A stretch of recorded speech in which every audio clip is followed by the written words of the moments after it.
Life After 20 by J.J. Jordan. Here are the rules to my life. The sky rumbles overhead as the gods roll their dice.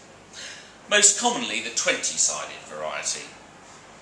I can hear the most powerful god of all, the Dungeon Master, narrate what's going on, sounding like the guy that does movie trailers.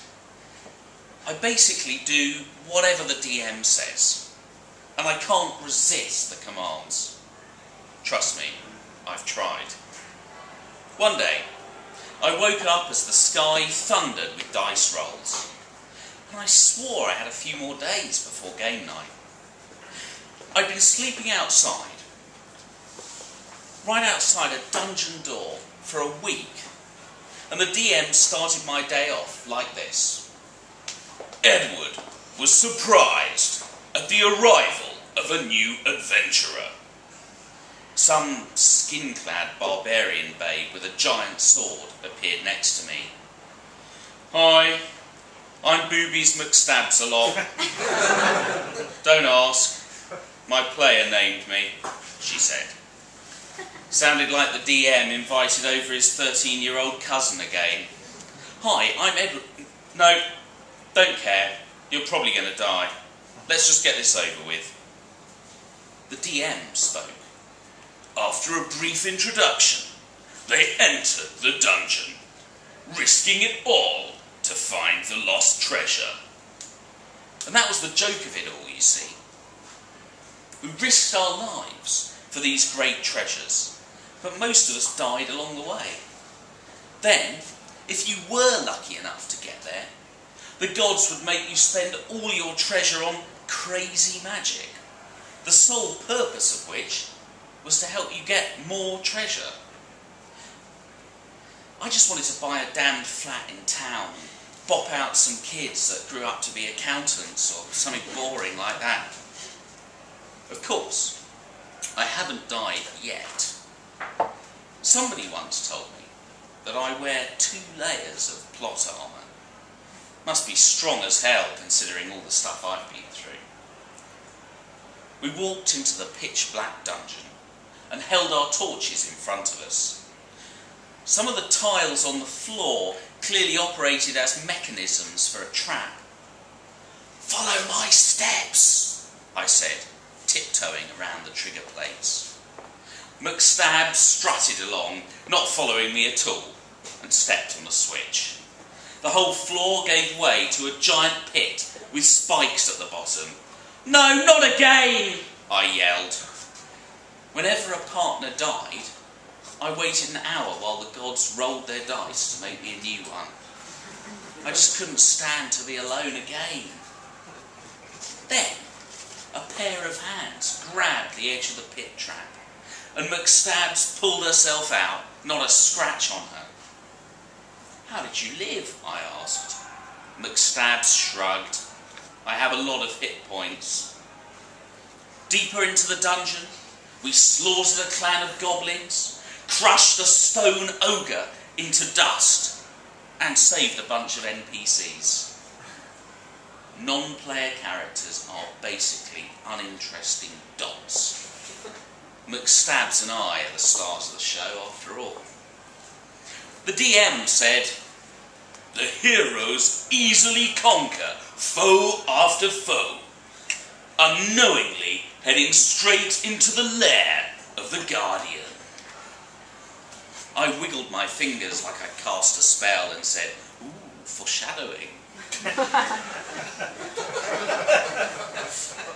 Then, the thundering in the heavens stopped for a while, and I guess the gods took a little break to clear out their colons. I couldn't stand the silence, though.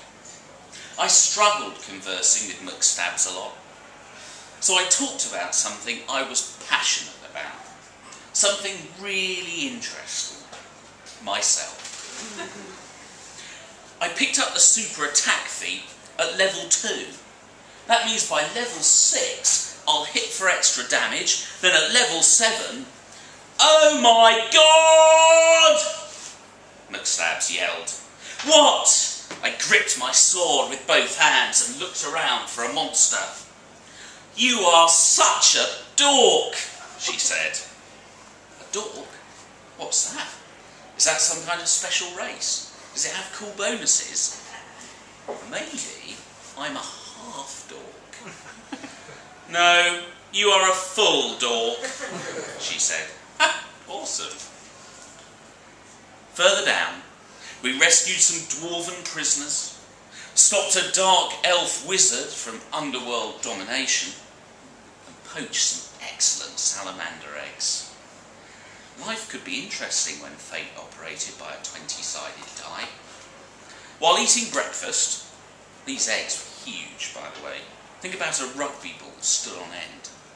I had to ask McStabs what it would take for her to fall for a guy like me. The DM would have to tell me to love you. That's the only way? Yep. Finally, we reached the god. You know, the one the DM wouldn't shut up about. With our swords drawn, McStabs and I approached the great beast from behind. The walls were lined with crystals formed during ancient infernos. We could see the dragon's face by the only light available, the stream of flame emanating from his nostrils. The light shimmered off the crystals throughout the cave. "Why are you here?" it bellowed. "Because the DM made us," I said. "Unacceptable!" "Because we want your treasure," McStabs said. Then she charged straight ahead with her sword raised, bringing the blade down on the dragon's snout. It roared and reared its head. I jumped onto its hind claw as it began flapping its wings and rising up into the air. Barely hanging on, I shoved my dagger beneath every scale I could reach, and blood trickled out from each one, gathering together before streaming off the nails of the dragon's claw. I fell off the claw as the blood made holding on slippery. The dragon landed in front of McStabs and me. He lurched his giant head back, and a deep gurgling emanated from his belly. McStabs charged, but I shoved her to the side. "No!" I yelled. I ran towards the dragon and threw my dagger. As the flames shot out of its mouth, my dagger went into its throat. The fires scorched my body, and I learned about the smell of burning flesh and hair. It really didn't hurt. I always wondered what it must feel like to die. But I wasn't dead yet. "We did it," McStabs said. She stood over me. "Your dagger must have made it all the way into its lungs." "After I die, tell my mother that I love her," I managed to say. "Who's your mum?" "I don't know." I gasped for another breath. "My player hasn't written her into my backstory." McStabs shook her head. She muttered some elvish words, and colourful auras moved around her hands. The magic flowed over my skin, and I returned to full health. "You didn't tell me you could do that. You never asked. You just kept going on and on about your extra damage or whatever." Then, an ethereal ghost of the dragon appeared, demanding to grant a wish to the slayers of its material prison. "This wish is your treasure. Ask for anything you desire," it said. I thought about great piles of treasure. I thought about wishing for McStabs to love me, but that would never be real. She would love me the same way that I was an adventurer, only through slavery.